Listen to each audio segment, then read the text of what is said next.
बेबाक अंदाज।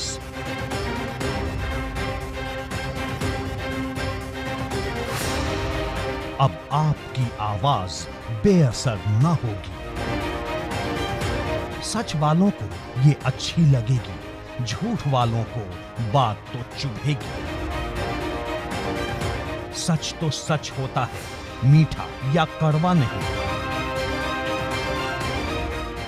बेलाग, सपाट, निष्पक्ष, धारदार खबरें घटती हैं। खबर सबसे पैनी नजर, सबसे असरदार तेवर, सबसे बुलंद आवाज, देश का सबसे अनूठा शो, बात तो चुभेगी। संतोष कुमारी जी, कुलदीप दिवाकर जी, श्री सत्यनारायण पटेल जी, मंच पर उपस्थित सभी कांग्रेस के नेतागण, पदाधिकारी, सभी कार्यकर्ता को मैं इस सभा में बहुत बहुत स्वागत करती हूँ। मेरी बहनों, मेरे भाइयों, आप सबको भी बहुत बहुत स्वागत। पीछे से आगे आ जाइए अगर सुनना है तो। बहुत लोग पीछे में। और मेरे जो किसान भाई बहन है यहाँ, ये सही है कि छुट्टे जानवर की बहुत बड़ी समस्या है यहाँ? आपको खाद मिल रही है समय पे? ये सही है कि जबकि आपकी जमीन उपजाऊ है, आपको अपने उपज का दाम नहीं मिलता? सही है। कितने का मिल रहा है अभी? गेहूं और धान के लिए कितना मिलता है आपको?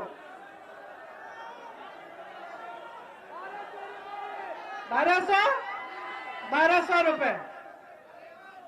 ठीक है। हाँ, 1000।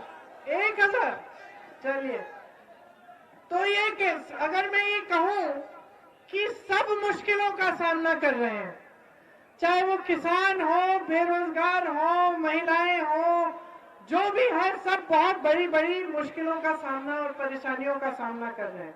तो ये सही बात होगी? सही है। अब मैं आपसे एक बात पूछना चाहती हूँ कि ये जब मुश्किलें आती हैं, महंगाई आती है, तो आपके घर में पूछती है कि किस धर्म के हैं आप? क्या महंगाई आती है और आपके घर पे खटखटा के पूछती है कि भाई तुम हिंदू हो या मुसलमान हो? क्या बेरोजगारी पूछती है कि तुम किस जाति के हो, ब्राह्मण हो या दलित हो या किस वर्ग के हो? पूछती है बेरोजगारी? नहीं पूछती। जब छुट्टा जानवर आके आपका खेत चलता है तो पूछता है कि कौन से खेत का, भाई किस किसान का है ये खेत? अच्छा, इस धर्म का है, चलो मैं दूसरे खेत में जाके चलूंगा, है? पूछता है छुट्टा जानवर। तो राजनीतिक दल के नेता क्यों पूछ रहे हैं भैया? क्यों पूछ रहे हैं? सोचिए, मजाक की बात नहीं है, ये गहरी बात है। क्योंकि जब विकास करना है तो सबका होगा कि नहीं होगा? कि एक वर्ग का विकास होगा? हो ही नहीं सकता। सड़क बनाओगे, क्या आप कहोगे कि लो इस धर्म के हो तो ये सड़क मत इस्तेमाल करो, उस धर्म के हो तो ये सड़क तुम्हारे लिए है? नहीं। सड़क बनाओगे तो सबके लिए बनाओगे। पानी की सुविधा होगी तो सबकी होगी। सही बात है। तो विकास, रोजगार होगा तो पूछना नहीं है कि कौन सा क्या है, सबके लिए रोजगार है। हाँ, आरक्षण है लेकिन सबके लिए रोजगार है, सबको मौका मिलेगा। सही बात है कि नहीं?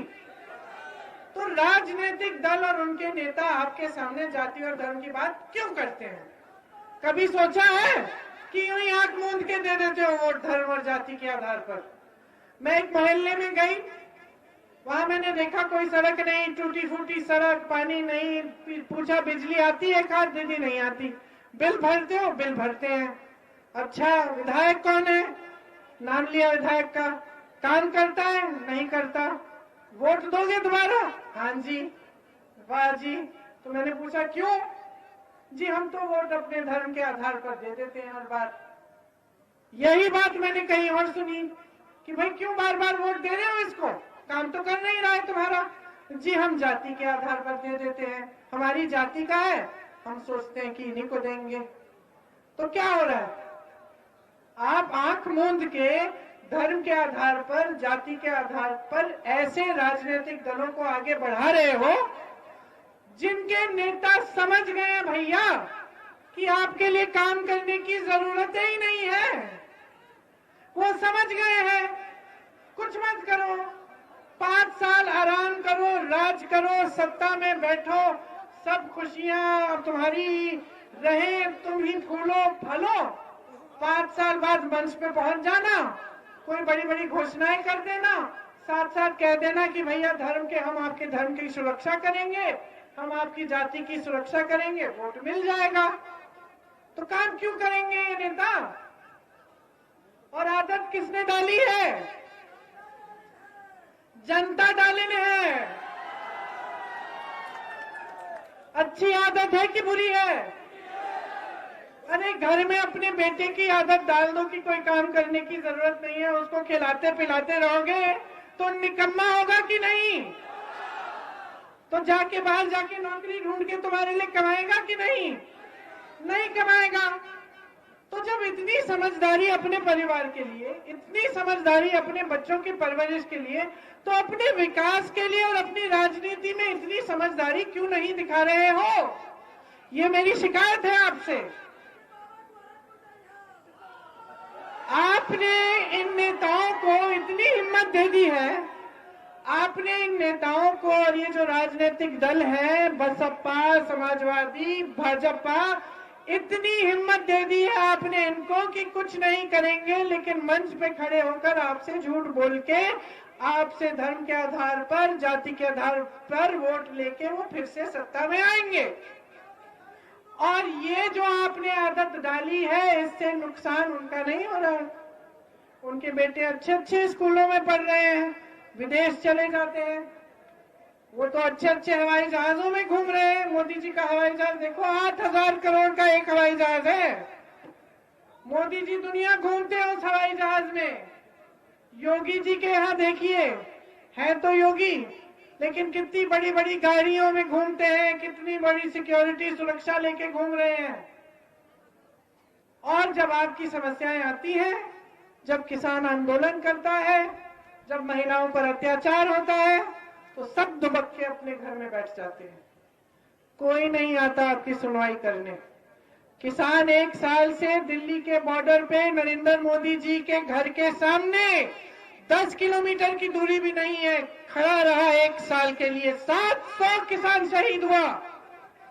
कहां थे हमारे प्रधानमंत्री जो पूरी दुनिया घूम सकते हैं, जो 16,000 करोड़ रुपए के दो हवाई जहाज खरीदे हैं, और पूरे गन्ने के बकाए को 14,000 करोड़ रुपए को नहीं दे पा रहे किसानों को? वो प्रधानमंत्री कहां थे? क्यों नहीं आए? जब उनके ही मंत्रिमंडल के मंत्री के बेटे ने 6 किसानों को लखीमपुर खीरी में अपनी जीप के नीचे कुचल डाला, तो वो प्रधानमंत्री और आपके मुख्यमंत्री योगी आदित्यनाथ जी क्यों नहीं गए लखीमपुर खीरी उन परिवारों से मिलने? क्यों कार्रवाई नहीं की उन्होंने उस लड़के पे? बल्कि उसके कुछ ही दिन बाद एक बड़ी सी उन्होंने मीटिंग की लखनऊ में, जहां पे उसी का बाप उनके साथ मंच पे खड़ा रहा। इस्तीफा भी नहीं मांगा उस मंत्री का। कैसे नेता है ये? कौन से धर्म की बात कर रहे हैं? कौन से धर्म की बात कर रहे हैं? छुट्टा जानवर आपके खेत खाए जा रहा है, आपके सामने खड़े होके कहते हैं हमें तो मालूम ही नहीं था। मोदी जी अंतर्यामी, सर्वज्ञानी, हाँ सर्वज्ञानी कहते हैं ना, मोदी जी को सब कुछ पता चल जाता है। मोदी जी को नहीं पता था कि अपने देश के सबसे बड़े प्रदेश में एक एक किसान मर रहा है परेशानी से, क्योंकि छुट्टा जानवर उसके खेत खा रहा है। मोदी जी को पता चल जाता है जब रूस के प्रधानमंत्री को कुछ बीमारी होती है, अमेरिका में डोनाल्ड ट्रंप को खांसी आती है, मोदी जी फट से उनको चिट्ठी लिख लेते हैं, फोन कर लेते हैं। और मोदी जी जिनकी केंद्र में सरकार है, जिनकी लखनऊ में प्रदेश में सरकार है, जिनके मुख्यमंत्री जी बैठे हैं, उनको ये नहीं मालूम था। अभी चुनाव आया तो संज्ञान में आया, और चुनाव आया तो संज्ञान में भी आ गया, और आपने इसका समाधान भी निकालने की घोषणा कर दी। 5 सालों से कहा थे भैया, 5 सालों से जब उत्तर प्रदेश में नौजवान अपनी रोजी रोटी नहीं कमा पा रहा है, जब महिलाओं पर अत्याचार हो रहे हैं, जब किसान अपनी रोजी रोटी नहीं कमा पा रहा है, तो आप दिखते नहीं हो। 5 साल बाद जब दुनिया का भ्रमण कर लिया, हर जगह फोटो खिंचा ली, हर प्रधानमंत्री के साथ, हर राष्ट्रपति के साथ, फिर आप पधारते हैं यूपी में चुनाव के समय। आपने 70 लाख नौकरियों देने का वादा किया था, अब आप मंच पे खुद कह रहे हैं कि 4 लाख नौकरी दिलवाई है, तो बाकी कहां गई? आपकी सरकार ने, इस भाजपा की सरकार ने 12 लाख सरकारी पद खाली रखे हुए 5 सालों से। क्या 5 सालों से उनको बेरोजगार नौजवान नहीं दिखे? यूपी में भाई कितने बेरोजगार हो, जरा हाथ उठाओ। ये देखो, इस सभा में होंगे 6,000 7,000 बेरोजगार नौजवान, तो आपको नहीं दिख रहे थे? आपने पद क्यों नहीं भरे? क्यों नहीं भरे? क्योंकि आदत डाल दी है जनता ने, आदत डाल दी है भाई और बहनों, आपने बहुत बड़ा बना दिया है आपने इनको, हद से ज्यादा। और इस राजनीति से सबसे बड़ा नुकसान आपको हो रहा है, आपके प्रदेश को हो रहा है। आपके प्रदेश में, उत्तर प्रदेश में, ये हमारे प्रदेश में इतना हुनर है कि यहां से बंबई, कलकत्ता, दिल्ली में लोग जा रहे हैं, काम कर रहे हैं, अपना हुनर दिखा रहे हैं, कमा रहे हैं। हमारे प्रदेश में, उत्तर प्रदेश में जो खेती है, जो जमीन है, इतनी उपजाऊ है कि यहाँ का किसान बहुत तरक्की कर सकता था, लेकिन आज उसको ना अपने उपज का दाम देते हैं सरकार, ना उसको इस समस्या से छुटकारा दे रहे हैं, बल्कि बड़ी बड़ी बिजली के बिल, बड़ी बड़ी पेट्रोल डीजल के बिल दे रहे हैं। क्यों हो रहा है ये सब? समझ लीजिए, अब मैं बहुत गहरी बात कहने वाली हूं, ध्यान से सुनिए। आपको गरीब रखा जा रहा है, आपको गरीब जानबूझकर रखा जा रहा है। रोजगार से पता चलता है। देखिए, खाली पद है 12 लाख, ठीक है, आपने नहीं भरे, लापरवाही होगी। बाकी रोजगार कहां से आते हैं? बाकी रोजगार छोटे दुकानदार, छोटे बिजनेस, छोटे मैन्युफैक्चरिंग के यूनिट से आते हैं। ये हमारे देश की रीढ़ की हड्डी है। आपने उन बिजनेसों को क्या किया? तकरीबन सारे के सारे बंद होने के कगार पे हैं। जो छोटा दुकानदार है वो कमा नहीं पा रहा है। आपने उस पर नोटबंदी कर दी, जीएसटी कर दी, लॉकडाउन आया, कोरोना आया, बड़े बड़े बिल थोप दिए, वो बंद होने के कगार पे है। और कहां से आते हैं रोजगार? बड़ी बड़ी संस्थाओं से। अब ये लोग कहते हैं कि कांग्रेस पार्टी ने 70 सालों में किया क्या, लूटा है आपको, ये किया वो किया है। अच्छा, तो ये जो बड़ी बड़ी संस्थाएं थी, BHEL, HCL, NTPC, रेलवे, ये सारी बड़ी बड़ी जो सरकारी संस्थाएं थी, जो पब्लिक यूनिट कहते हैं इसको, पब्लिक यूनिट क्यों? पब्लिक की संस्थाएं जो पब्लिक को रोजगार देती हैं, इनका क्या किया है इन्होंने? सब अपने बड़े बड़े उद्योगपति दोस्तों को बेच डाला। अरे, रेलवेज को बेच डालने की योजना बन रही है। तो जहां से रोजगार आना था 3 जगह से, सरकारी पद खाली, भरे नहीं, संस्थाएं, पब्लिक सेक्टर यूनिट बेच डाले, छोटे दुकानदार, छोटी मैन्युफैक्चरिंग के यूनिट, छोटे व्यापारी बंद होने के कगार पे। और आपकी हिम्मत की आप कह रहे हो कि हम रोजगार दिलवाएंगे? आपकी नीति ने तो सबको बर्बाद कर दिया है। आपकी नीतियां तो सिर्फ अमीरों के लिए, अपने बड़े बड़े उद्योगपति मित्रों के लिए बन रही है। ये किसान कानून क्या थे? ये किसान कानून, किसान की मेहनत, किसान की का खून पसीना, और कमाए कौन? उनके बड़े बड़े उद्योगपति। यही तो थे किसान के कानून। अच्छा, आपने आंदोलन किया, साल भर से तो ये निकले नहीं, चुनाव आने लगा, घबरा गए, कहा कि ये तो अब किसान तो अडिग है, हिल नहीं रहा है, कुछ तो करना पड़ेगा। माफी मांगी, रोए धोए, कानून वापस ले लिए। ये आपको राशन का बोरा देते हैं, बहने देते हैं कि नहीं? आपको तो मिल ही नहीं रहा है, कह रही हैं। लेकिन कुछ लोगों के घर राशन के बोरे भेजते हैं। और कहते हैं कि खाता खोलिए पैसे भेज देंगे। ठीक है, मैं इनसे पूछ रही हूं, प्रधानमंत्री श्री नरेंद्र मोदी जी, मुख्यमंत्री श्री योगी आदित्यनाथ जी, आप जब अगली बार आएंगे उत्तर प्रदेश की जनता के सामने मंच पे खड़े होंगे, आप वचन दीजिए जनता को कि 10 मार्च के बाद क्या किया सरकार ने। सरकार ने कहा कि आप अगर छुट्टे जानवर का देखभाल करोगे तो सरकार आपसे 2 रुपए किलो उस जानवर का गोबर खरीदेगी। अब हंसो आप कि गोबर खरीद के भैया सरकार क्या करेगी, लेकिन सुनिए, सरकार ने गोबर खरीद के स्वयं सहायता समूह में महिलाएं जो काम करती है ना उनको दिया, उससे खाद बनवाई और फिर वो खाद उन समूह से खरीदी तो महिला का फायदा हुआ। उस खाद से उस गोबर से गोबर गैस बनाई, गोबर का इस्तेमाल हुआ, जनता का फायदा हुआ। इससे क्या हुआ, जनता ने उन जानवरों का देखभाल करना शुरू किया क्योंकि उन जानवरों से कमाई हो रही थी जनता की, 2 रुपए किलो गोबर मिल रही थी सरकार को और जनता को 2 रुपए मिल रहा था हर किलो के लिए। समस्या सुलझ गई, उसका समाधान निकल गया। आज छत्तीसगढ़ में जाइए, कहीं छोटा जानवर नहीं दिख रहा है। अब आई आपकी उत्तर प्रदेश की भाजपा की बड़ी धार्मिक सरकार जो धर्म की बातें करती है आपके सामने। क्या किया इन्होंने, गौशालाएं बना दी, गौशालाओं में गाय को धर दिया, चारा नहीं दिया, पानी नहीं दिया, तमाम गौशालाओं में तो छत भी नहीं है।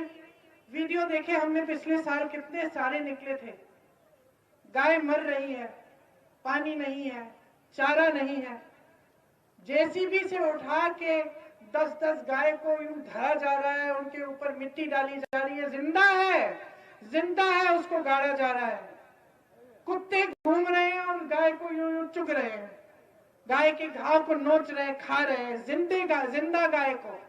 यह है इनका धर्म, यह है इनका बनावटी धर्म जिस आधार पर आपसे ये मांग रहे हैं वोट। सबसे बड़ा धर्म नेता का सेवा होता है, यही भगवत गीता में लिखा है। किसी भी पंडित से पूछ लीजिए, किसी भी ग्रंथ को पढ़ लीजिए, चाहे वो भगवत गीता हो, चाहे मुसलमानों से पूछिए कुरान शरीफ में क्या लिखा है, चाहे बौद्ध धर्म में पूछिए कि बुद्ध भगवान ने क्या कहा था, चाहे ईसाइयों से पूछिए कि उनके ईसा मसीह ने क्या कहा था, सबने एक ही चीज कही थी नेता के लिए, सबसे बड़ा धर्म आपका है सेवा, और इस धर्म को इस्तेमाल मत करो। सब धर्मों में लिखा है कि धर्म का दुरुपयोग नहीं करना चाहिए। ये धर्म का दुरुपयोग करके आपके सामने धर्म के आधार पर वोट मांग रहे हैं। समझ लीजिए, आपको गरीब रखने की साजिश है। आपका विकास कभी इस तरह की राजनीति से नहीं होगा, सिर्फ और सिर्फ इनके नेता विकास करते रहेंगे। कांग्रेस पार्टी कह रही है कि किसानों के जितने भी कर्ज थे पूरे माफ किए जाएंगे अगर हमारी सरकार आए। हमारी सरकार ने 72,000 करोड़ कर्ज माफ किए थे पहले, आपको याद होगा। हम समझ रहे हैं कि कितनी परेशानियां हैं आपकी, इसलिए हम कह रहे हैं फिर से करेंगे। हम कह रहे हैं कि ये जो बिजली के बड़े बड़े बिल होते हैं ना, इनको हम आधा करेंगे। हम कह रहे हैं कि जो दुकानदार, जो छोटे व्यापारी कोरोना के समय बिजली के बिल भर रहे थे, बकाया है उनका, उस बकाये को हम साफ कर रहे हैं। हम कह रहे हैं मेरे नौजवान साथियों कि अगर आप में से कोई अपना बिजनेस शुरू करना चाहे, 5 लाख रुपए सरकार आपको 1% ब्याज पे देगी। इन्होंने खाली रखे हैं ना पद, हम कह रहे हैं कि सबसे पहले हम इन पदों को इनको भरेंगे और इसके अलावा हम 8 लाख नए रोजगार बनाएंगे। जहां जहां हुनर है उत्तर प्रदेश में, वहां उस हुनर के लिए पूरी सुविधा देंगे। खास तौर से नौजवानों के लिए, आप अपने बिजनेस खड़ा करना चाहते हैं, आप कारोबार खोलना चाहते हैं, आपको पूरी मदद मिलेगी सरकार की। हम बहनों के लिए कह रहे हैं। आपको एक गैस सिलेंडर देके खुश है ना ये लोग? सोचते हैं कि एक दे दिया बस वोट मिल गया, बात खत्म, कोई जिम्मेदारी नहीं है अपनी बहनों के प्रति। हम कह रहे हैं कि 40% महिलाओं को हमने टिकट दिया है कि बहनों आधी आबादी हो तुम, आधी आबादी हो, लेकिन तुम्हें राजनीति में कोई भागीदारी नहीं दे रहा है, तुम्हें आगे बढ़ने का काम तुम्हारा कोई नहीं कर रहा है। हमने कहा खड़ी हो जाओ, चुनाव लड़ो, सत्ता अपने हाथों में लो। ऐसी बहनें लड़ रही हैं आज चुनाव कांग्रेस पार्टी की तरफ से जिन पर भयंकर अत्याचार हुए, जिनकी बेटियों का बलात्कार किया गया है, जिनकी बेटियों को मार डाला गया है। ऐसी महिलाएं खड़ी हैं आज। एक आशा बहू की महिला खड़ी है जिसको पुलिस ने घसीट के बस के अंदर पुरुष पुलिस कर्मियों ने ऊपर चढ़कर गला दबाकर पीटा। क्यों? क्योंकि वो अपने मानदेय के लिए मुख्यमंत्री जी से बात करना चाह रही थी कि मानदेय बढ़ाना चाहिए। कांग्रेस पार्टी कह रही है कि आशा बहुओं के लिए, आंगनवाड़ियों के लिए 10,000 रुपए मानदेय बढ़ाएंगे हम।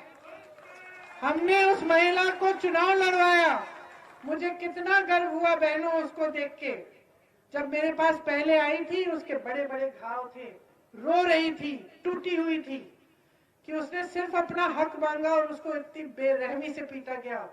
2 दिन पहले मैं उसकी मीटिंग में गई, अच्छी साड़ी पहन के अपने यूं बांध के यूं गर्व से खड़ी थी, भाषण दे रही थी, कह रही थी कि दीदी जिंदगी भर मैं जनता के लिए काम करूंगी, अपनी बहनों के लिए काम करूंगी। आपके लिए जब आप ब्लॉक स्तर के अस्पताल में जाती हैं तो आपको पुरुष डॉक्टर मिलता है कि नहीं? आपकी सेहत की कोई निजी समस्या है, आप बात कर सकते हैं उनसे? नहीं कर सकते। कांग्रेस पार्टी कह रही है कि हर ब्लॉक स्तर के अस्पताल में हम पूरी कोशिश करेंगे कि एक महिला डॉक्टर हो, एक महिला नर्स हो आपकी समस्याओं के लिए। आप पर अत्याचार हो तो अगर कोई पुलिसकर्मी अपराधियों के खिलाफ एफआईआर डालने से मना करे या उसमें बाधा डाले, 10 दिन के अंदर वो एफआईआर दर्ज नहीं हुआ तो हम एक ऐसा कानून लाएंगे जिससे के जरिए वो सस्पेंड हो सकता है। ये लोग एक गैस सिलेंडर दे रहे हैं ना, हम कह रहे हैं 3 ले लो। हम कह रहे हैं छात्राओं को मुफ्त मोबाइल फोन देंगे ताकि ऑनलाइन पढ़ाई कर सके, आगे बढ़ सके। हम कह रहे हैं इंटर की छात्राओं को हम स्कूटी देंगे ताकि और भी आगे बढ़ पाए। लेकिन हम साथ साथ कह रहे हैं कि आपको सशक्त करने की जिम्मेदारी हमारी है। हम चाहते हैं कि महिलाएं भी अपनी पैरों पे खड़े हों, महिलाएं भी कमाएं, महिलाएं भी घर में भागीदार हों कमाई में। इसीलिए 40% सरकारी रोजगार हम महिलाओं को दिलवाएंगे। मेरी यहाँ पुलिसकर्मी बहनें खड़ी हैं, 25% भर्ती पुलिस में हम महिलाओं की कराएंगे ताकि हर पुलिस स्टेशन पे आपको महिलाएं मिले। और मैं जानती हूँ आपकी भी समस्या है कि जहां आप रहते हो वहां आपकी पोस्टिंग नहीं होती, दूर दूर होती है। इसलिए हम कह रहे हैं कि आपकी पोस्टिंग जहां आप रहते हो उसी जिले में की जाएगी। मुझे हिरासत में लिया था तो 2 बहनें थी पुलिस वाली, और मैंने पूछा 4 बजे है सुबह, लखीमपुर केरी का वो हादसा हुआ था, वहां जा रही थी मैं उनके परिवार, किसान के परिवारों से मिलने। 4 बजे सुबह थी, महिला पुलिसकर्मी मेरे साथ जीप में बैठी थी। और जब मैंने पूछा कि आपकी पोस्ट, आप रहते कहाँ हो, इतनी दूर रह रही थी, 4 बजे सुबह सड़क पे खड़ी हुई थी मुझे हिरासत में लेने के लिए। मैं सोच रही थी कि किन परिस्थितियों में ये बेचारी काम कर रही है, कौन इनकी सुनवाई कर रहा है। उसी तरह से चाहे नौजवान की, चाहे महिलाओं की, चाहे किसान की, चाहे किसी की भी, आज इस प्रदेश में, देश में किसी गरीब की, किसी मिडिल क्लास के इंसान की सुनवाई नहीं है। इन परिस्थितियों को हमें बदलना है और इन परिस्थितियों को बदलने के लिए आप सबको बहुत जागरूक होना पड़ेगा। बहुत हो गया है ये धर्म और जाति के आधार पर राजनीति इस प्रदेश में दशकों से चल रही है और इससे आपका कुछ फायदा नहीं हुआ। अगर आपका फायदा होना था तो देश का सबसे बड़ा प्रदेश, सबसे ज्यादा नौजवान इस प्रदेश में, सबसे ज्यादा हुनर इस प्रदेश में, तो ये देश का सबसे बड़ा, सबसे योग्य प्रदेश आगे क्यों नहीं बढ़ा, ये विकसित क्यों नहीं हुआ, यहाँ के लोग अमीर क्यों नहीं हो रहे हैं, गरीब क्यों होते चले जा रहे हैं? क्योंकि आपके हित में कोई काम नहीं करना चाहता, सिर्फ अपने हित में आपका इस्तेमाल किया जा रहा है। तो ये सब बातें कहने के लिए मैं यहाँ आई। अब चुनाव है, सोच समझ के ये वोट डालिए, इसको व्यर्थ मत करिए। ये वोट आपके पक्ष में जाना चाहिए, आपके पक्ष में।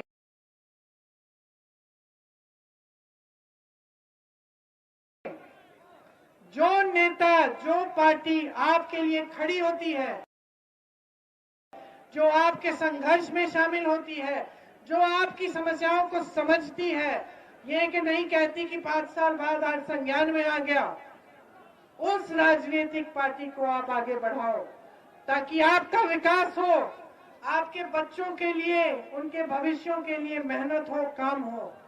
आप मेहनत से बच्चों को बड़ा करते हो, खेती में काम करते हो, अपनी दुकानों में काम करते हो, मजदूरी करते हो, किस लिए? ताकि आपके बच्चे एक बोरे राशन पर निर्भर हो, कि बड़े होकर उनका भविष्य बने, कमाए, रोजगार मिले। तो आप अब इस बार एक ऐसी सरकार को बनाओ जो आपको रोजगार दिलवाए, जो आपके प्रदेश को विकसित करे, जो आपका हक आपके हाथों में दे। और ये सरकार सिर्फ और सिर्फ कांग्रेस पार्टी दे सकती है आपको। कांग्रेस पार्टी के नेता इस देश के लिए शहीद हुए। इस देश की आजादी की लड़ाई कांग्रेस पार्टी ने लड़ी किस लिए? ताकि आप सब आजाद हो, ताकि आप सब आजाद हो। आज आप आजाद नहीं हो। जब तक आप गरीब रहोगे, जब तक आप आत्मनिर्भर नहीं होगे, तब तक आप आजाद नहीं होगे। तब तक आपको ऐसे राजनीतिक दल गुलाम बनाए जाएंगे ताकि वो अपना स्वार्थ साध पाए। ये बात समझ लो। आपको अपनी आजादी चाहिए तो आपको कमाना पड़ेगा। आपको कमाने के लिए आपको रोजगार देना पड़ेगा सरकार को। आपको कमाने के लिए मदद करनी पड़ेगी। आपके भविष्य को उज्जवल बनाने का काम करना पड़ेगा। और ये काम करने के लिए हम सब तैयार हैं। हम आपके लिए समर्पित हैं। दिन रात आपके लिए काम करेंगे। आप कांग्रेस पार्टी की सरकार एक बार बनाकर तो देखिए, एक बार बनाकर तो देखिए इस प्रदेश में, और देखिए कि कैसी तरक्की आती है। किसकी हिम्मत होगी आपके सामने ये सब कहने की कि उनको संज्ञान नहीं था आपकी समस्याओं का? किसी की हिम्मत नहीं होगी। आपकी समस्या आएगी, हम पहुंचेंगे, हम समझेंगे और हम उसको सुलझाएंगे। ये मेरा वादा है आपसे। आप सब यहाँ के प्रत्याशी को जिताकर यहाँ पर कांग्रेस का विधायक, प्रदेश में कांग्रेस की सरकार देकर अपने ही भविष्य को उज्जवल बनाएंगे। आप सबको बहुत बहुत धन्यवाद। बहुत ध्यान से मेरी बातें सुनी। बहनें, याद रखना बात को। भाइयों, आप भी याद रखना। चुनाव के समय जब वोट देने जाओगे आप, तो याद रखना कि मैंने क्या कहा है आपके सामने। ये वोट आपके लिए है और किसी के लिए नहीं है। अपने पक्ष में दीजिए इस वोट को। बहुत बहुत धन्यवाद। जय हिंद, जय हिंद, जय हिंद।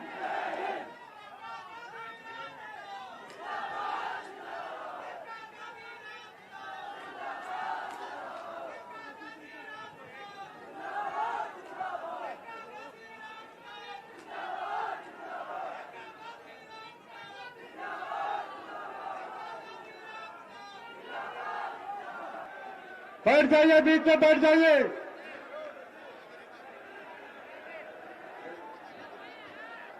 साथियों, अब हमारी नेता प्रियंका जी आपको संबोधित करेंगी। मैं एक शेर कहता हूं कि खून दर खून का रिश्ता जिनके खून में है, वतन परस्ती का जज्बा जिन्हें जुनून में है, और जिन्होंने खून से सींचा है गुलिस्तान हिंदुस्तान, उसी खून का कतरा तुम्हारे खून में है। माननीय राष्ट्रीय महासचिव श्रीमती प्रियंका गांधी वाड्रा जी, आप लोगों को, आप कांग्रेस पार्टी और गौरा की सम्मानित जनता से मुखातिब होंगी। माननीय श्रीमती प्रियंका गांधी जी। जोरदार नारों से स्वागत कीजिए। प्रियंका गांधी जिंदाबाद, प्रियंका गांधी राम प्रताप सिंह, प्रियंका गांधी राम प्रताप सिंह, प्रियंका गांधी राम प्रताप सिंह। श्री नसीमुद्दीन सिद्दीकी जी, श्री राम प्रताप सिंह जी, श्रीमती संतोष कुमारी जी, कुलदीप दिवाकर जी, श्री सत्यनारायण पटेल जी, मंच पर उपस्थित सभी कांग्रेस के नेतागण, पदाधिकारी, सभी कार्यकर्ता को मैं इस सभा में बहुत बहुत स्वागत करती हूँ। मेरी बहनों, मेरे भाइयों, आप सबको भी बहुत बहुत स्वागत। पीछे से आगे आ जाइए अगर सुनना है तो, बहुत लोग पीछे भी हैं। और मेरे जो किसान भाई बहन है यहाँ, ये सही है कि छुट्टे जानवर की बहुत बड़ी समस्या है यहाँ? आपको खाद मिल रही है समय पे? ये सही है कि जबकि आपकी जमीन उपजाऊ है, आपको अपने उपज का दाम नहीं मिलता? सही है। कितने का मिल रहा है अभी? गेहूं और धान के लिए कितना मिलता है आपको?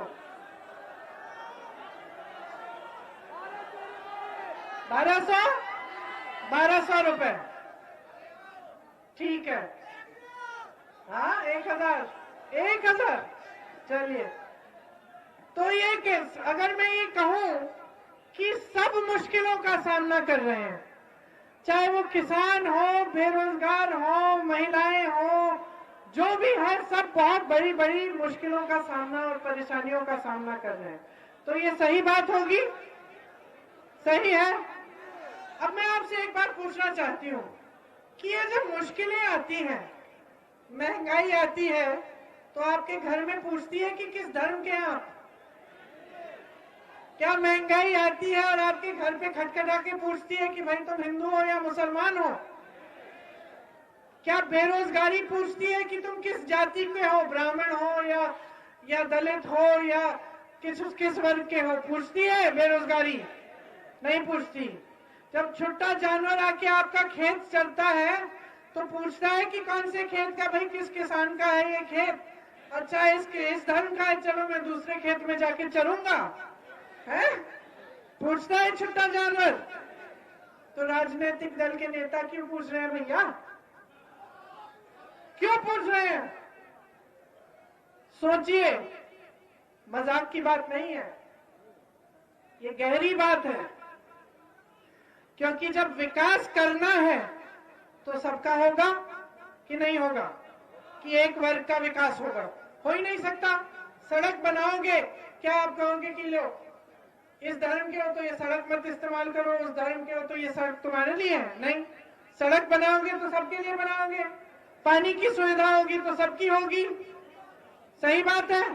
तो विकास, रोजगार होगा तो पूछना नहीं है कि कौन सा क्या है, सबके लिए रोजगार है। हाँ, आरक्षण है लेकिन सबके लिए रोजगार है, सबको मौका मिलेगा।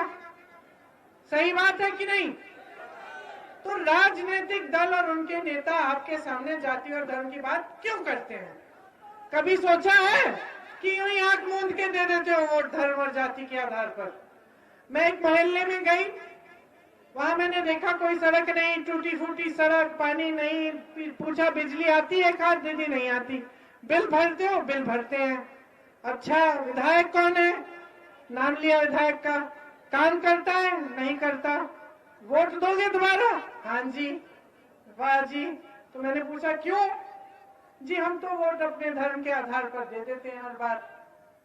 यही बात मैंने कहीं और सुनी कि भाई क्यों बार बार वोट दे रहे हो इसको, काम तो कर नहीं रहा है तुम्हारा। जी हम जाति के आधार पर दे देते हैं, हमारी जाति का है, हम सोचते हैं कि इन्हीं को देंगे। तो क्या हो रहा है?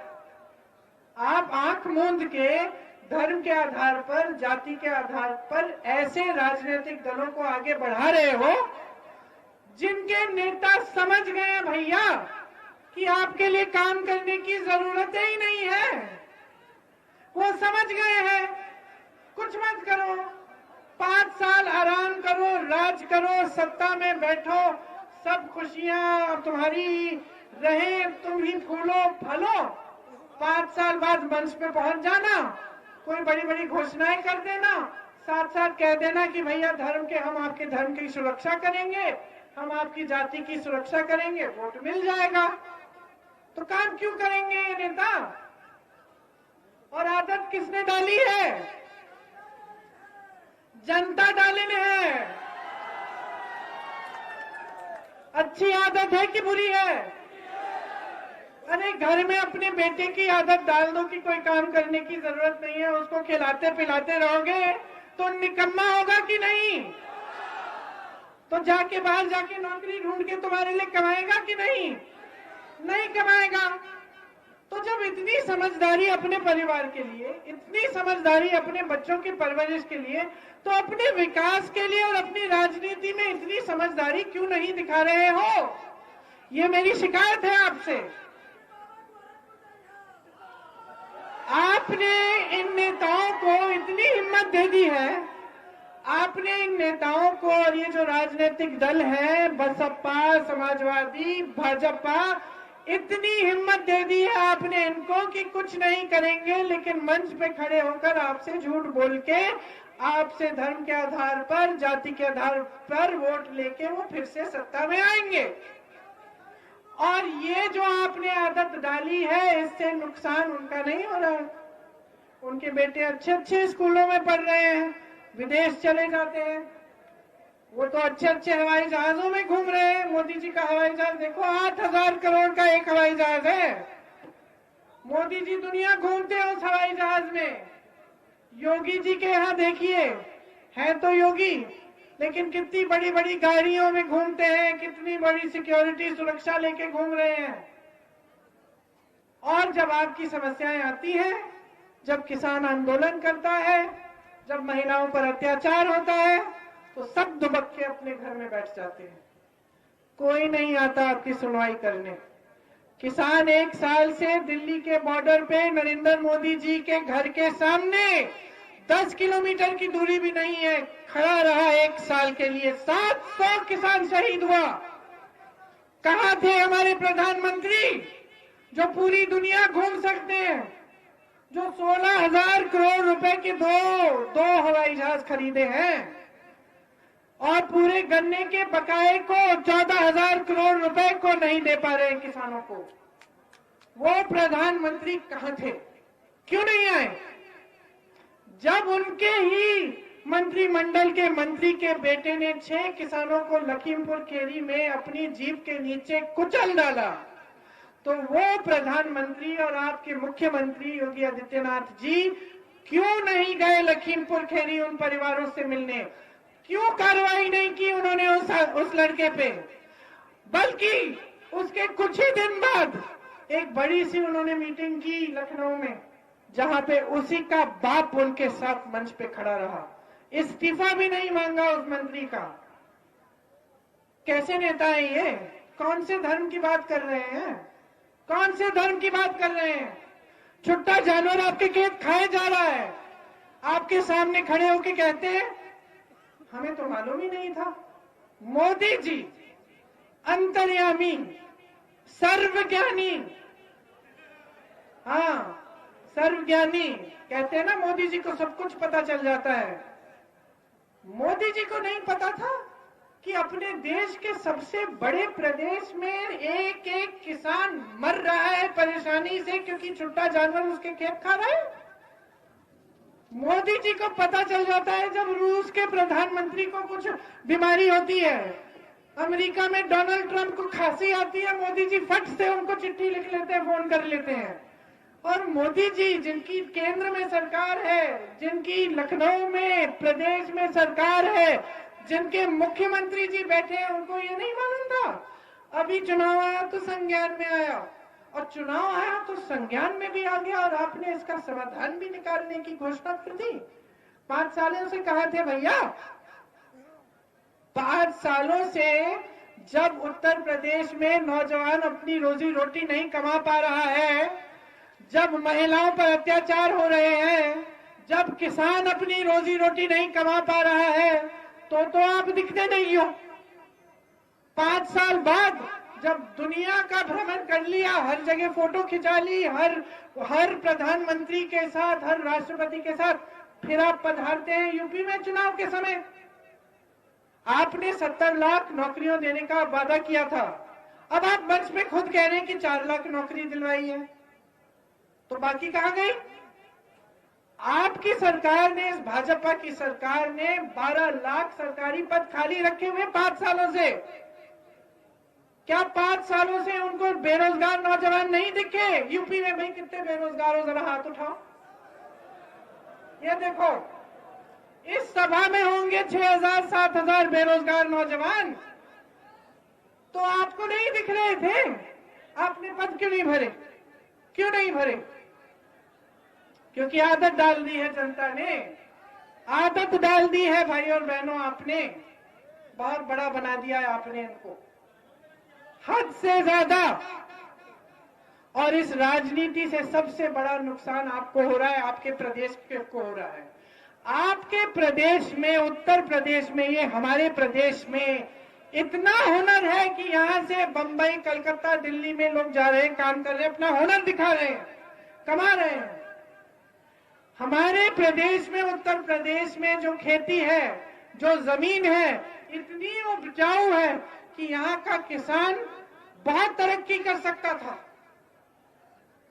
लेकिन आज उसको ना अपने उपज का दाम देते हैं सरकार, ना उसको इस समस्या से छुटकारा दे रही है, बल्कि बड़ी बड़ी बिजली के बिल, बड़ी बड़ी पेट्रोल डीजल के बिल दे रही है। क्यों हो रहा है ये सब? समझ लीजिए। अब मैं बहुत गहरी बात कहने वाली हूं, ध्यान से सुनिए।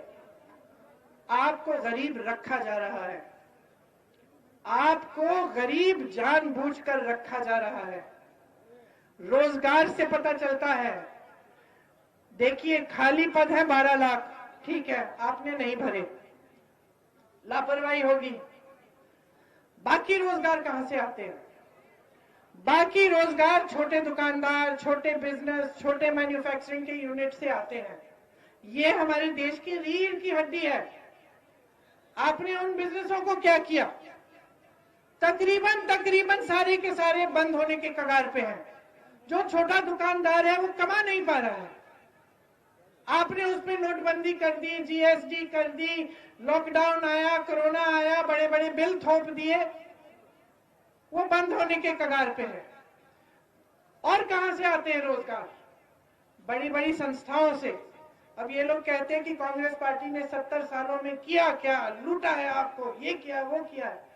अच्छा, तो ये जो बड़ी बड़ी संस्थाएं थी, BHEL, HCL, NTPC, रेलवे, ये सारी बड़ी बड़ी जो सरकारी संस्थाएं थी, जो पब्लिक यूनिट कहते हैं इसको, पब्लिक यूनिट क्यों?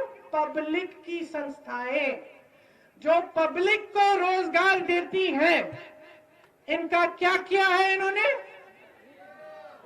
सब अपने बड़े बड़े उद्योगपति दोस्तों को बेच डाला। अरे रेलवेज को बेच डालने की योजना बन रही है। तो जहां से रोजगार आना था 3 जगह से, सरकारी पद खाली, भरे नहीं, संस्थाएं, पब्लिक सेक्टर यूनिट बेच डाले, छोटे दुकानदार, छोटी मैन्युफैक्चरिंग के यूनिट, छोटे व्यापारी बंद होने के कगार पे। और आपकी हिम्मत की आप कह रहे हो कि हम रोजगार दिलवाएंगे? आपकी नीति ने तो सबको बर्बाद कर दिया है। आपकी नीतियां तो सिर्फ अमीरों के लिए, अपने बड़े बड़े उद्योगपति मित्रों के लिए बन रही है। ये किसान कानून क्या थे?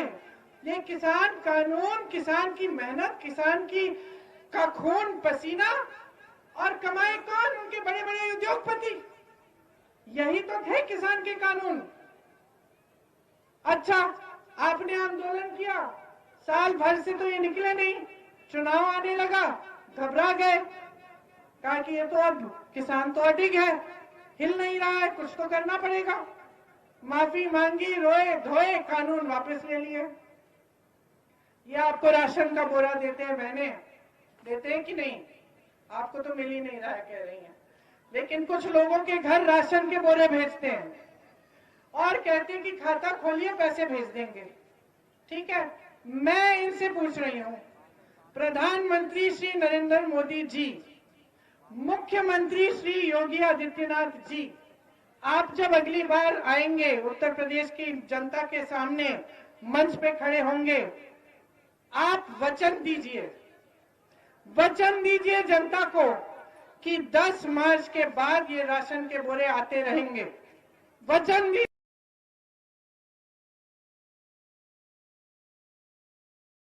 छत्तीसगढ़ में सबसे बड़ी समस्या थी, क्या किया सरकार ने? सरकार ने कहा कि आप अगर छुट्टे जानवर का देखभाल करोगे तो सरकार आपसे 2 रुपए किलो उस जानवर का गोबर खरीदेगी। अब हंसो आप कि गोबर खरीद के भैया सरकार क्या करेगी, लेकिन सुनिए, सरकार ने गोबर खरीद के स्वयं सहायता समूह में महिलाएं जो काम करती है ना, उनको दिया, उससे खाद बनवाई और फिर वो खाद उन समूह से खरीदी तो महिला का फायदा हुआ। उस खाद से उस गोबर से गोबर गैस बनाई, गोबर का इस्तेमाल हुआ, जनता का फायदा हुआ। इससे क्या हुआ? जनता ने उन जानवरों का देखभाल करना शुरू किया, क्योंकि उन जानवरों से कमाई हो रही थी जनता की, 2 रुपए किलो गोबर मिल रही थी सरकार को और जनता को 2 रुपए मिल रहा था हर किलो के लिए। समस्या सुलझ गई, उसका समाधान निकल गया। आज छत्तीसगढ़ में जाइए, कहीं छोटा जानवर नहीं दिख रहा है। अब आई आपकी उत्तर प्रदेश की भाजपा की बड़ी धार्मिक सरकार, जो धर्म की बातें करती है आपके सामने। क्या किया इन्होंने? गौशालाएं बना दी। गौशालाओं में गाय को धर दिया, चारा नहीं दिया, पानी नहीं दिया। तमाम गौशालाओं में तो छत भी नहीं है। वीडियो देखे हमने पिछले साल, कितने सारे निकले थे। गाय मर रही है, पानी नहीं है, चारा नहीं है। जेसीबी से उठा के 10-10 गाय को यूं धरा जा रहा है, उनके ऊपर मिट्टी डाली जा रही है। जिंदा है, उसको गाड़ा जा रहा है। कुत्ते घूम रहे हैं और गाय को यूं चुग रहे हैं, गाय के घाव को नोच रहे हैं, खा रहे हैं, जिंदा गाय को। यह है इनका धर्म, यह है इनका बनावटी धर्म, जिस आधार पर आपसे ये मांग रहे हैं वोट। सबसे बड़ा धर्म नेता का सेवा होता है, यही भगवत गीता में लिखा है। किसी भी पंडित से पूछ लीजिए, किसी भी ग्रंथ को पढ़ लीजिए, चाहे वो भगवत गीता हो, चाहे मुसलमानों से पूछिए कुरान शरीफ में क्या लिखा है, चाहे बौद्ध धर्म में पूछिए कि बुद्ध भगवान ने क्या कहा था, चाहे ईसाइयों से पूछिए कि उनके ईसा मसीह ने क्या कहा था। सबने एक ही चीज कही थी नेता के लिए, सबसे बड़ा धर्म आपका है सेवा, और इस धर्म को इस्तेमाल मत करो। सब धर्मों में लिखा है कि धर्म का दुरुपयोग नहीं करना चाहिए। ये धर्म का दुरुपयोग करके आपके सामने धर्म के आधार पर वोट मांग रहे हैं। समझ लीजिए, आपको गरीब रखने की साजिश है। आपका विकास कभी इस तरह की राजनीति से नहीं होगा, सिर्फ और सिर्फ इनके नेता विकास करते रहेंगे। कांग्रेस पार्टी कह रही है कि किसानों के जितने भी कर्ज थे पूरे माफ किए जाएंगे अगर हमारी सरकार आए। हमारी सरकार ने 72,000 करोड़ कर्ज माफ किए थे पहले, आपको याद होगा। हम समझ रहे हैं कि कितनी परेशानियां हैं आपकी, इसलिए हम कह रहे हैं फिर से करेंगे। हम कह रहे हैं कि ये जो बिजली के बड़े बड़े बिल होते हैं ना, इनको हम आधा करेंगे। हम कह रहे हैं कि जो दुकानदार, जो छोटे व्यापारी कोरोना के समय बिजली के बिल भर रहे थे, बकाया है उनका, उस बकाये को हम साफ कर रहे हैं। हम कह रहे हैं मेरे नौजवान साथियों कि अगर आप में से कोई अपना बिजनेस शुरू करना चाहे, 5 लाख रुपए सरकार आपको 1% ब्याज पे देगी।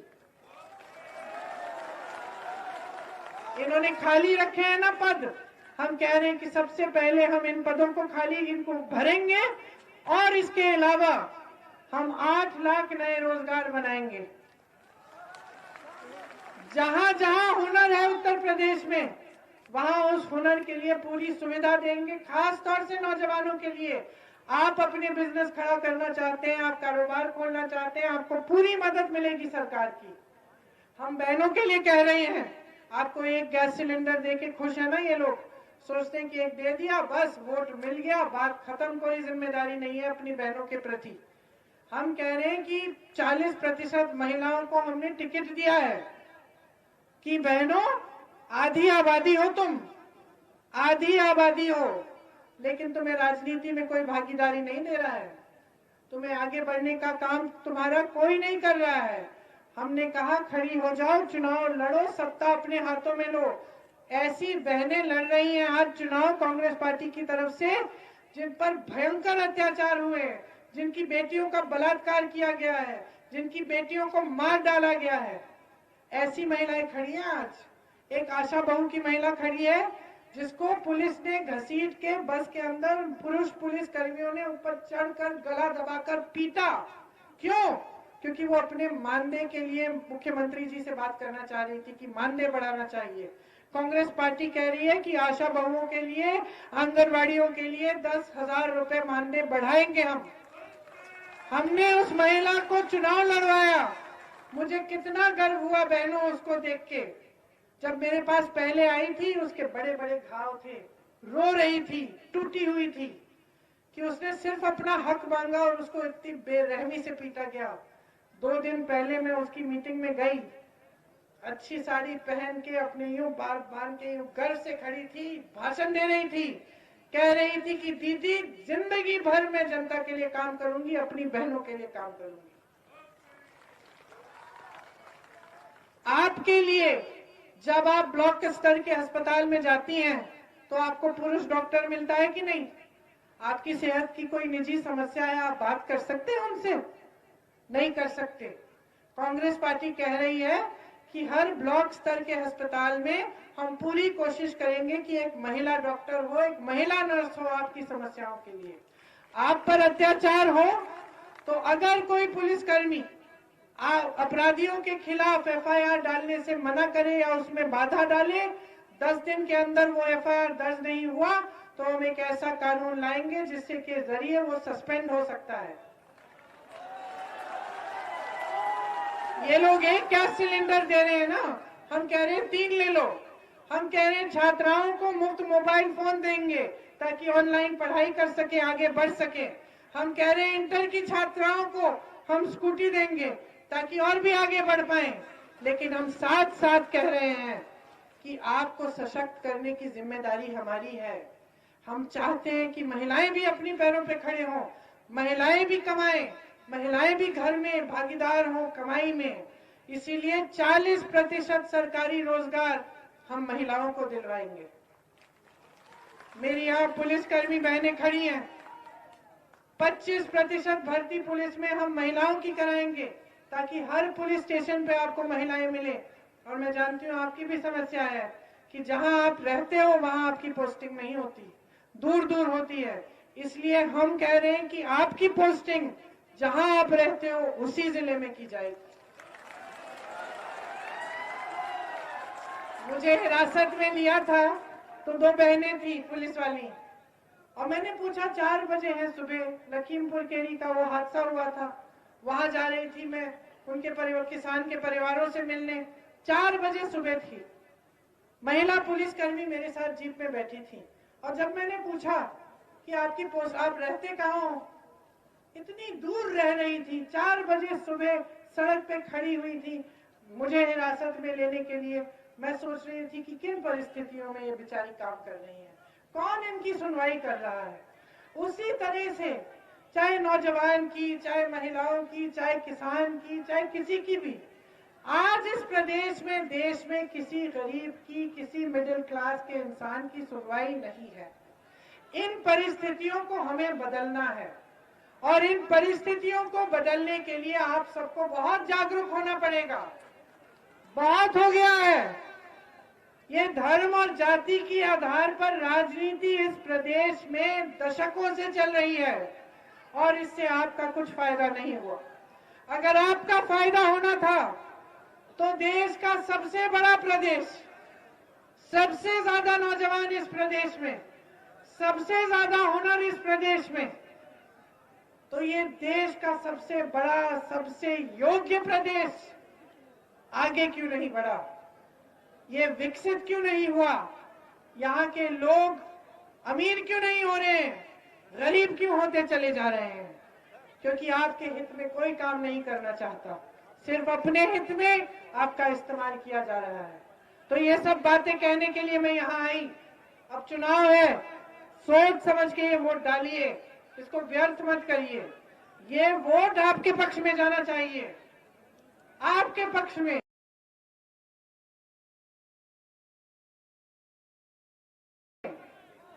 जो नेता, जो पार्टी आपके लिए खड़ी होती है, जो आपके संघर्ष में शामिल होती है, जो आपकी समस्याओं को समझती है, ये कि नहीं कहती कि 5 साल बाद आज संज्ञान में आ गया, उस राजनीतिक पार्टी को आप आगे बढ़ाओ ताकि आपका विकास हो, आपके बच्चों के लिए, उनके भविष्यों के लिए मेहनत हो, काम हो।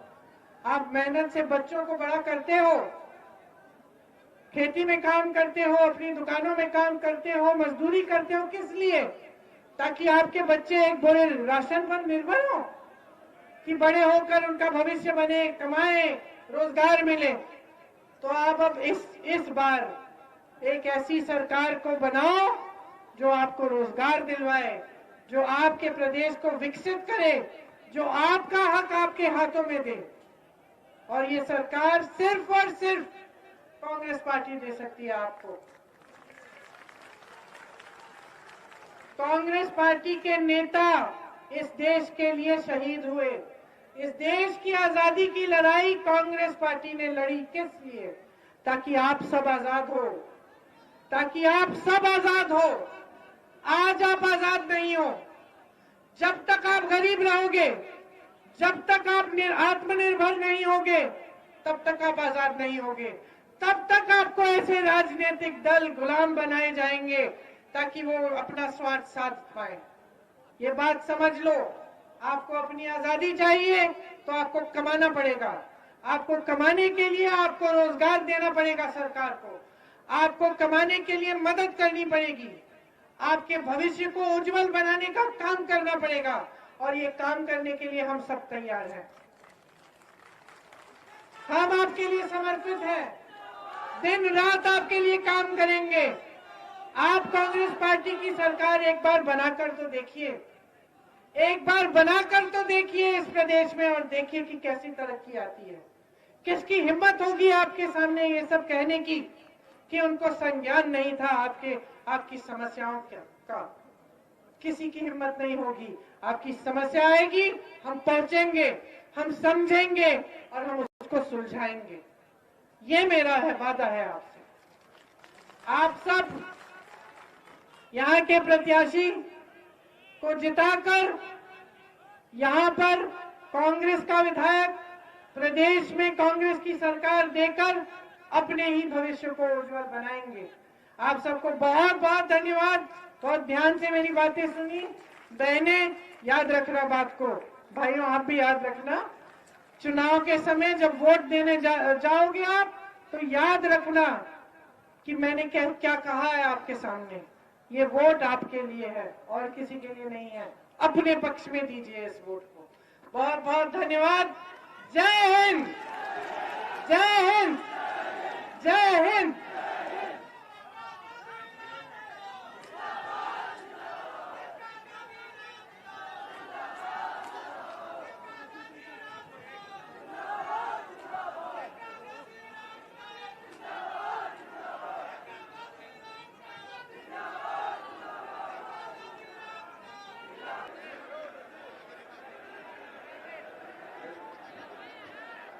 साथियों, अब हमारी नेता प्रियंका जी आपको संबोधित करेंगी। मैं एक शेर कहता हूं कि खून दर खून का रिश्ता जिनके खून में है, वतन परस्ती का जज्बा जिन्हें जुनून में है, और जिन्होंने खून से सींचा है गुलिस्तान हिंदुस्तान, उसी खून का कतरा तुम्हारे खून में है। माननीय राष्ट्रीय महासचिव श्रीमती प्रियंका गांधी वाड्रा जी, आप लोगों को, आप कांग्रेस पार्टी और गोरा की सम्मानित जनता से मुखातिब होगी। माननीय श्रीमती प्रियंका गांधी जी, जोरदार नारों से स्वागत कीजिए। प्रियंका गांधी जिंदाबाद, प्रियंका गांधी गांधी राम प्रताप सिंह, प्रियंका गांधी राम प्रताप सिंह, प्रियंका गांधी राम प्रताप सिंह। श्री नसीमुद्दीन सिद्दीकी जी, श्री राम प्रताप सिंह जी, श्रीमती संतोष कुमारी जी, कुलदीप दिवाकर जी, श्री सत्यनारायण पटेल जी, मंच पर उपस्थित सभी कांग्रेस के नेतागण, पदाधिकारी, सभी कार्यकर्ता को मैं इस सभा में बहुत बहुत स्वागत करती हूँ। मेरी बहनों, मेरे भाइयों, आप सबको भी बहुत बहुत स्वागत। पीछे से आगे आ जाइए अगर सुनना है तो, बहुत लोग पीछे में। और मेरे जो किसान भाई बहन है यहाँ, ये सही है कि छुट्टे जानवर की बहुत बड़ी समस्या है यहाँ? आपको खाद मिल रही है समय पे? ये सही है कि जबकि आपकी जमीन उपजाऊ है, आपको अपने उपज का दाम नहीं मिलता? सही है। कितने का मिल रहा है अभी? गेहूं और धान के लिए कितना मिलता है आपको?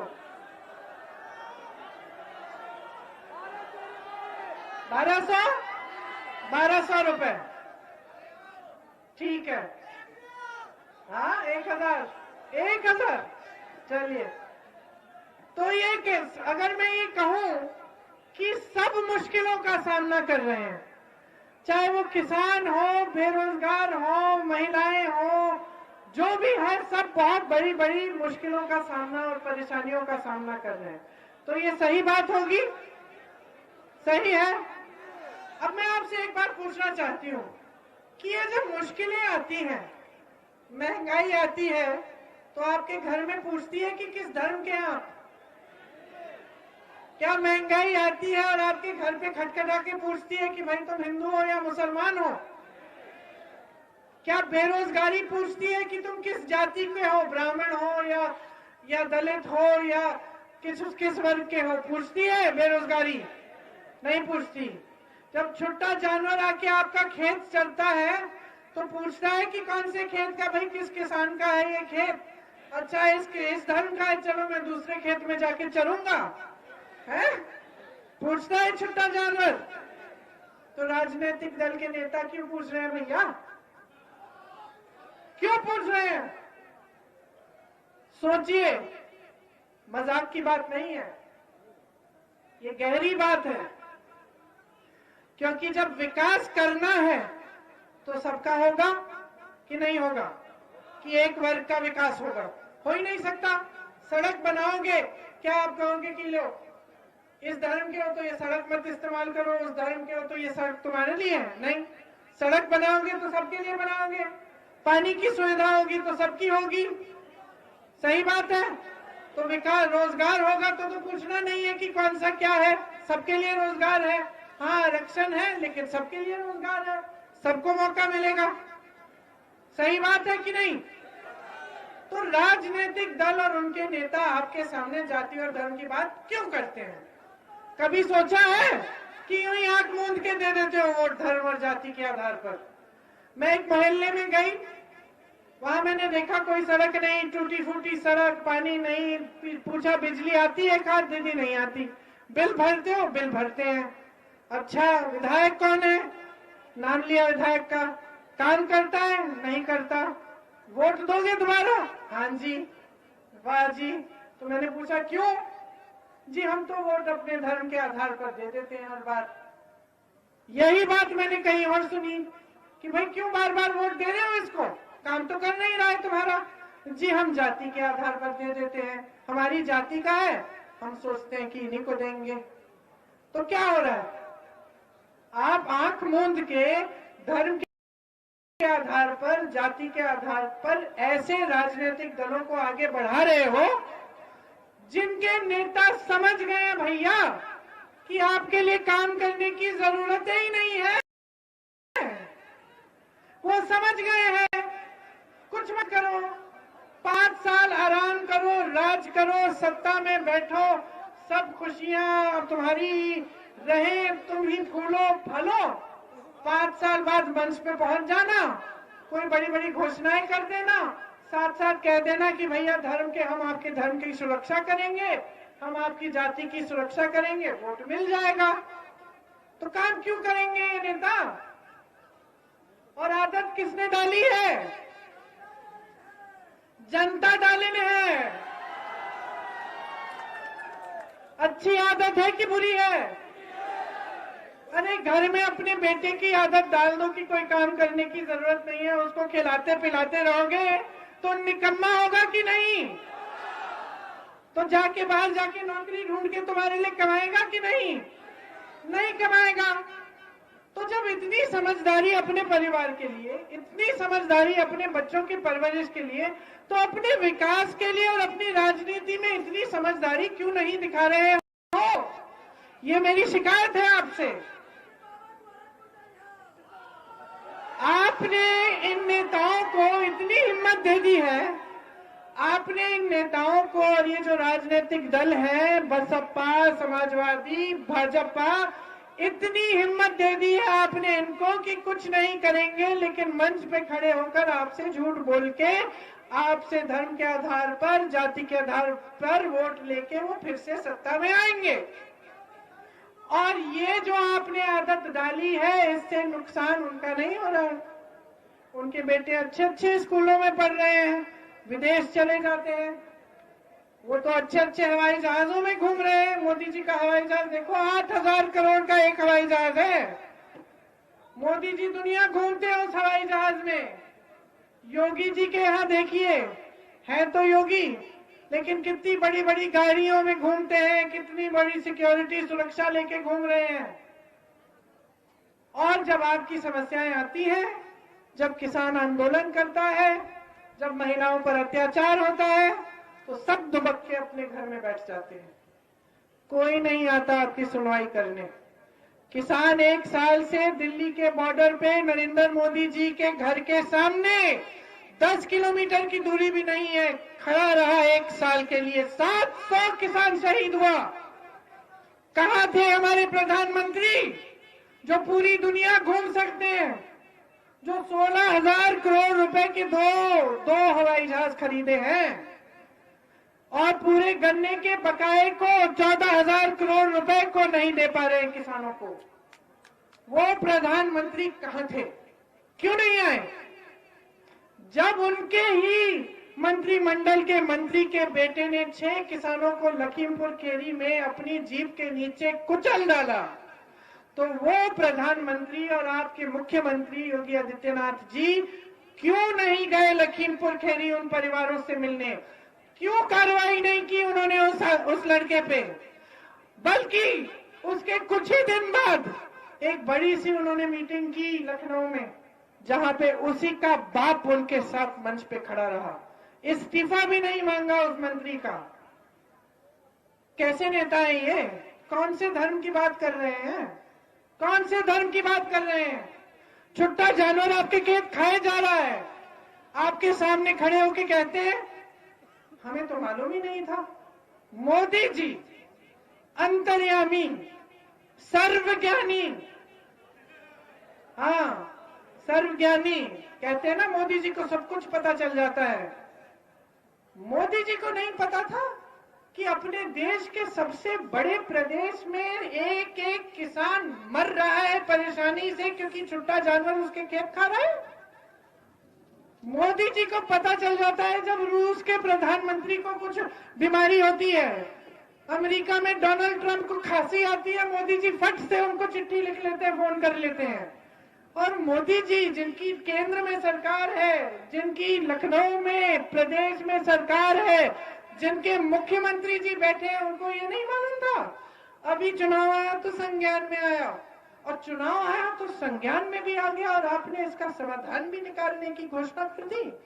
5 सालों से कहा थे भैया, 5 सालों से जब उत्तर प्रदेश में नौजवान अपनी रोजी रोटी नहीं कमा पा रहा है, जब महिलाओं पर अत्याचार हो रहे हैं, जब किसान अपनी रोजी रोटी नहीं कमा पा रहा है, तो आप दिखते नहीं हो।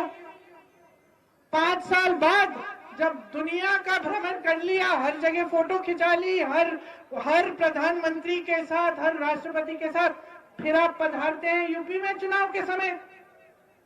आपने 70 लाख नौकरियों देने का वादा किया था, अब आप मंच पे खुद कह रहे हैं कि 4 लाख नौकरी दिलवाई है, तो बाकी कहां गई?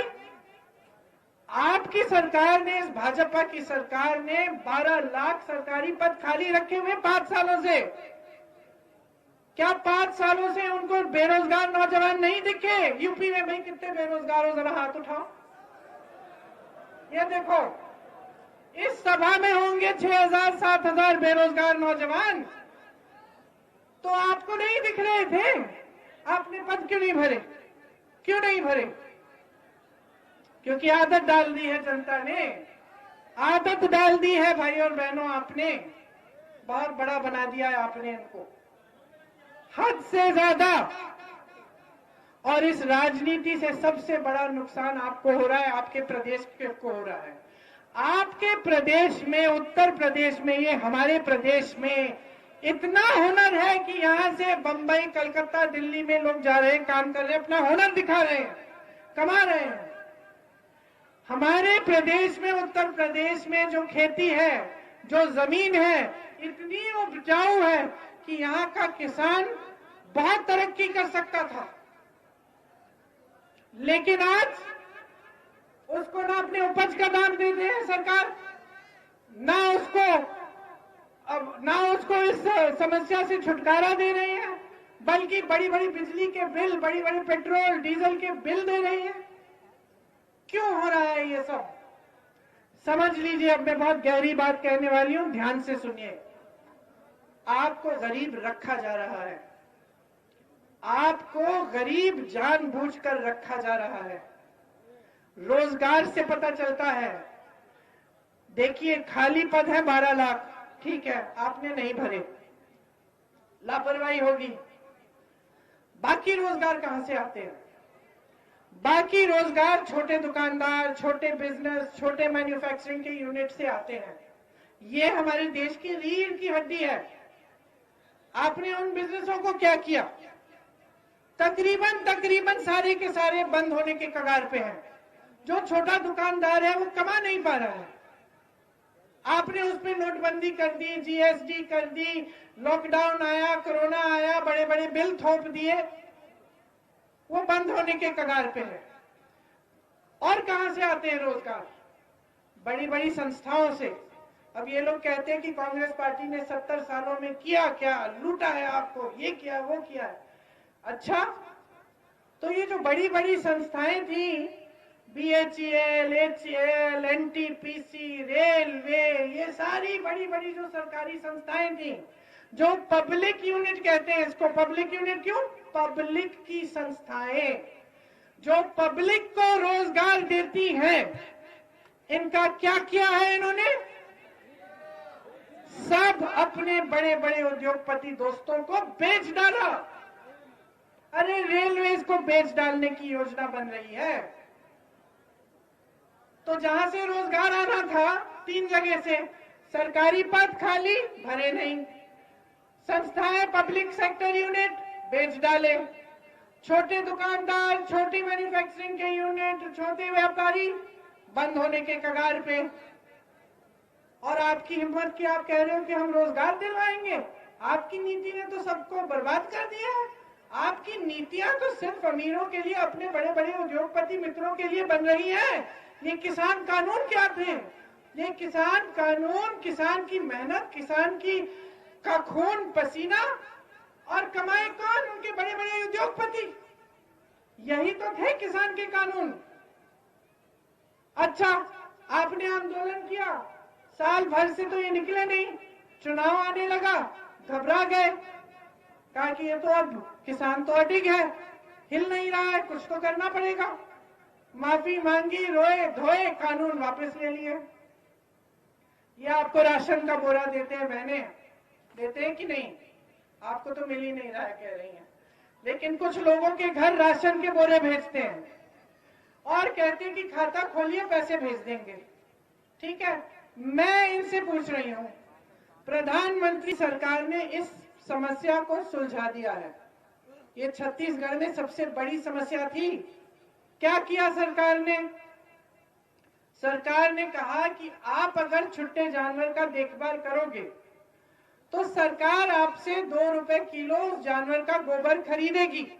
अब हंसो आप कि गोबर खरीद के भैया सरकार क्या करेगी, लेकिन सुनिए, सरकार ने गोबर खरीद के स्वयं सहायता समूह में महिलाएं जो काम करती है ना उनको दिया, उससे खाद बनवाई और फिर वो खाद उन समूह से खरीदी तो महिला का फायदा हुआ। उस खाद से उस गोबर से गोबर गैस बनाई, गोबर का इस्तेमाल हुआ, जनता का फायदा हुआ।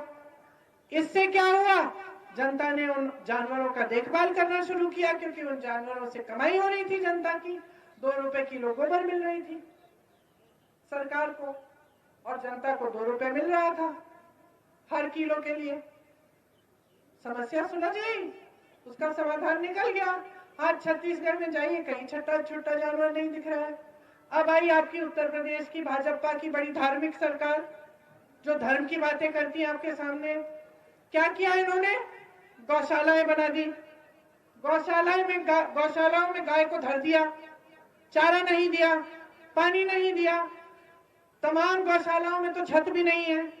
वीडियो देखे हमने पिछले साल, कितने सारे निकले थे, गाय मर रही है, पानी नहीं है, चारा नहीं है, जेसीबी से उठा के 10-10 गाय को यूं धरा जा रहा है, उनके ऊपर मिट्टी डाली जा रही है, जिंदा है उसको गाड़ा जा रहा है, कुत्ते घूम रहे हैं और गाय को यूं चुग रहे हैं, गाय के घाव को नोच रहे, खा रहे हैं, जिंदा गाय को।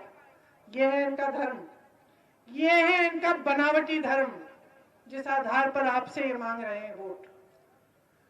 सबसे बड़ा धर्म नेता का सेवा होता है, यही भगवत गीता में लिखा है। किसी भी पंडित से पूछ लीजिए,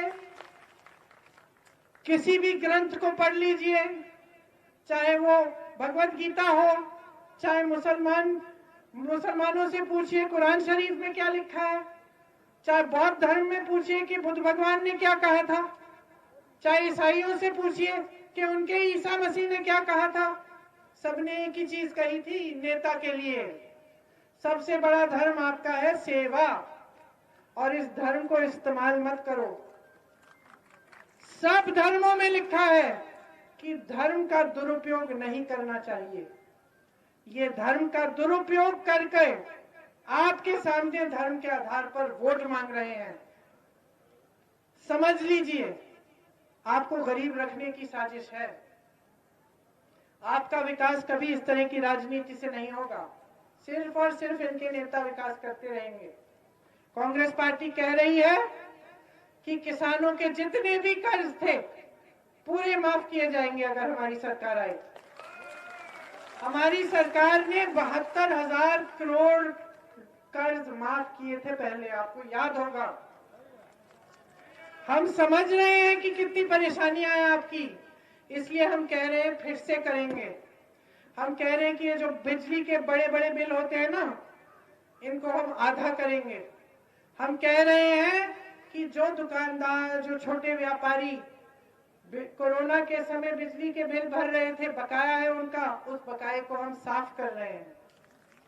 हम कह रहे हैं मेरे नौजवान साथियों कि अगर आप में से कोई अपना बिजनेस शुरू करना चाहे, 5 लाख रुपए सरकार आपको 1% ब्याज पे देगी। इन्होंने खाली रखे हैं ना पद, हम कह रहे हैं कि सबसे पहले हम इन पदों को इनको भरेंगे और इसके अलावा हम 8 लाख नए रोजगार बनाएंगे। जहां जहां हुनर है उत्तर प्रदेश में, वहां उस हुनर के लिए पूरी सुविधा देंगे, खास तौर से नौजवानों के लिए। आप अपने बिजनेस खड़ा करना चाहते हैं, आप कारोबार खोलना चाहते हैं, आपको पूरी मदद मिलेगी सरकार की। हम बहनों के लिए कह रहे हैं, आपको एक गैस सिलेंडर देके खुश है ना ये लोग, सोचते हैं कि एक दे दिया बस वोट मिल गया, बात खत्म, कोई जिम्मेदारी नहीं है अपनी बहनों के प्रति।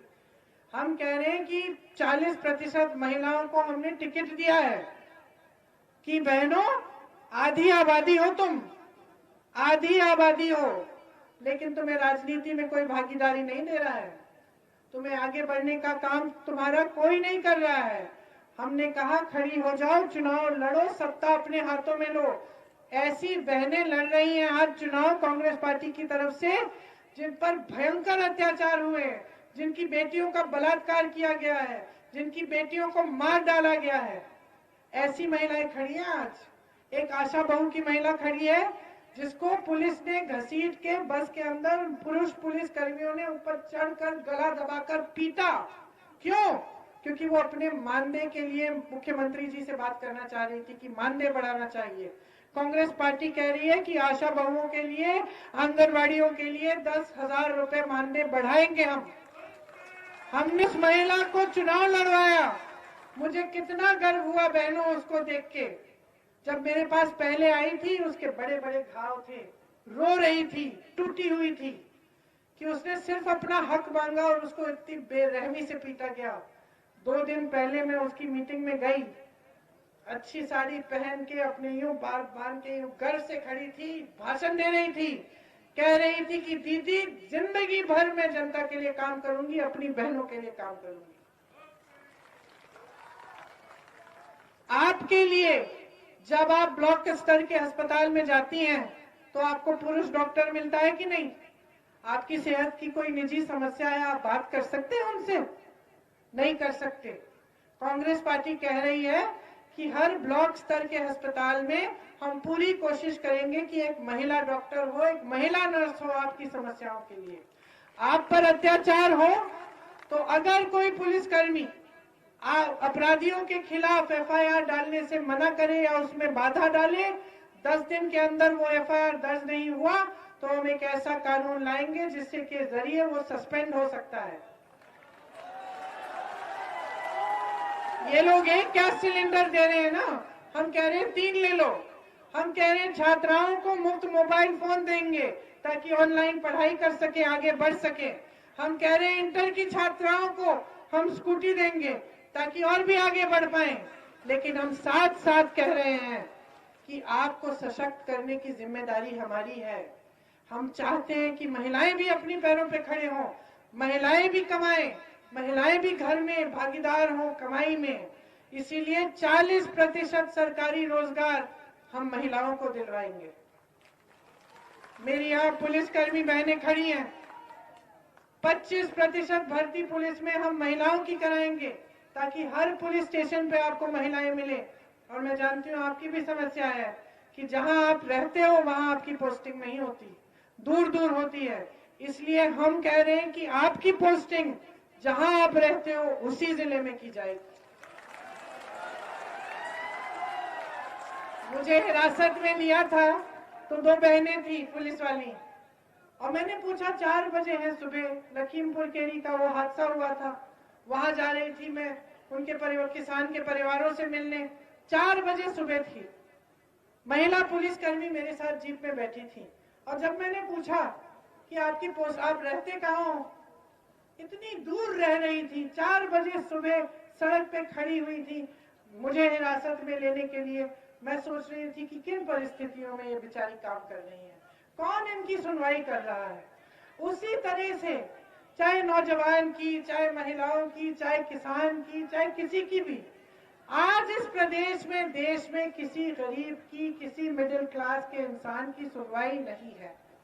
इन परिस्थितियों को हमें बदलना है और इन परिस्थितियों को बदलने के लिए आप सबको बहुत जागरूक होना पड़ेगा।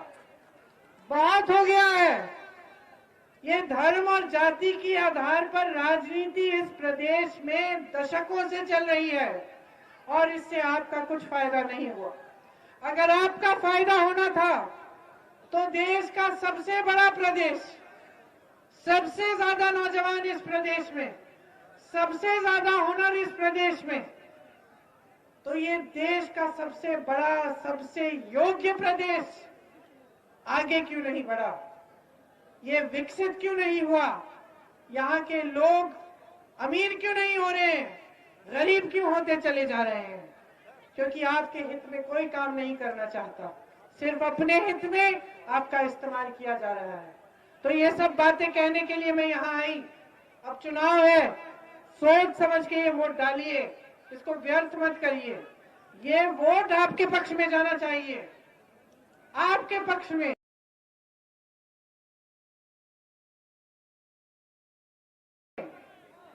जो नेता, जो पार्टी आपके लिए खड़ी होती है, जो आपके संघर्ष में शामिल होती है, जो आपकी समस्याओं को समझती है, ये कि नहीं कहती कि 5 साल बाद आज संज्ञान में आ गया, उस राजनीतिक पार्टी को आप आगे बढ़ाओ ताकि आपका विकास हो, आपके बच्चों के लिए, उनके भविष्यों के लिए मेहनत हो, काम हो। आप मेहनत से बच्चों को बड़ा करते हो, खेती में काम करते हो, अपनी दुकानों में काम करते हो, मजदूरी करते हो, किस लिए? ताकि आपके बच्चे एक बोरे राशन पर निर्भर हो, कि बड़े होकर उनका भविष्य बने, कमाए, रोजगार मिले। तो आप अब इस बार एक ऐसी सरकार को बनाओ जो आपको रोजगार दिलवाए, जो आपके प्रदेश को विकसित करे, जो आपका हक आपके हाथ